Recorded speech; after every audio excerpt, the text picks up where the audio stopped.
Byndoor JDS ಅಭ್ಯರ್ಥಿ ರವಿ ಶೆಟ್ಟಿ ಅವರಿಗೆ ದುಬೈಯಿಂದ ಜೀವ ಬೆದರಿಕೆ ಕರೆ ಬಂದಿದ್ದು ಕೊಲ್ಲೂರು ಠಾಣೆಯಲ್ಲಿ ಪ್ರಕರಣ ದಾಖಲಾಗಿದೆ। ನಿನ್ನೆ ಸಂಜೆ ದುಬೈಯಿಂದ ಕರೆ ಮಾಡಿದ ವ್ಯಕ್ತಿಯೋರ್ವ ಚುನಾವಣಾ ಕಣದಿಂದ ಹಿಂದೆ ಸರಿಯಬೇಕು, ಇಲ್ಲದಿದ್ದರೆ ನಿನ್ನನ್ನು ಮುಗಿಸುತ್ತೇವೆ ಎಂದು ಧಮಕಿ ಹಾಕಿದ್ದಾನೆ।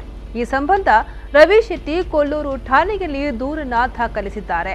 ಇವತ್ತು ಮಾಧ್ಯಮಗೋಷ್ಠಿಯಲ್ಲಿ ಮಾತನಾಡಿದ ರವಿ ಶೆಟ್ಟಿ ಬೈಂದೂರಿನಲ್ಲಿ ಜೆಡಿಎಸ್ ಪಕ್ಷದ ಬಗ್ಗೆ ಯುವಜನತೆ ಒಲವು ಹೊಂದಿದ್ದಾರೆ।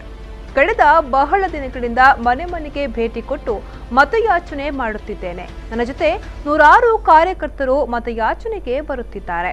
ಇದನ್ನು ಸಹಿಸದ ರಾಷ್ಟ್ರೀಯ ಪಕ್ಷದವರು ನನ್ನ ವಿರುದ್ಧ ಸಂಚು ಮಾಡಿದ್ದಾರೆ ಅಂತ ಆರೋಪಿಸಿದರು। ರಾಜಕೀಯಕ್ಕೆ ಸೇರಿದ್ದು ಬದಲಾವಣೆಗೋಸ್ಕರ ಇಂತಹ ಬೆದರಿಕೆಗಳಿಗೆ ಜಗ್ಗುವ ಪ್ರಶ್ನೆಯೇ ಇಲ್ಲ, ಬದಲಾಗಿ ಪಕ್ಷದ ಪರ ಇನ್ನಷ್ಟು ಪ್ರಚಾರ ಮಾಡುವ ಹುಮ್ಮಸ್ಸು ಬಂದಿದೆ ಎಂದರು। ರವಿ ಶೆಟ್ಟಿ ನೀಡಿದ ದೂರನ್ನಾಧರಿಸಿ ಅವರಿಗೆ ಗನ್ಮ್ಯಾನ್ ಅನ್ನು ನಿಯೋಜಿಸಲಾಗಿದೆ।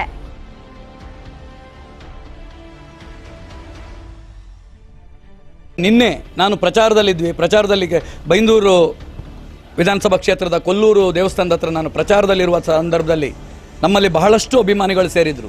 ಸ್ವಯಂ ಪ್ರೇರಿತವಾಗಿ ಒಂದು 60 ರಿಂದ 70 ಜನ ಅಲ್ಲಿ ಸೇರಿದ್ರು। ಆ ಸಂದರ್ಭದಲ್ಲಿ ನನಗೆ ಒಂದು ಕಾಲ್ ಬಂತು, +5044 ಆ ಒಂದು ಇಂಟರ್ನ್ಯಾಷನಲ್ ಕಾಲ್ದಂಥದ್ದು।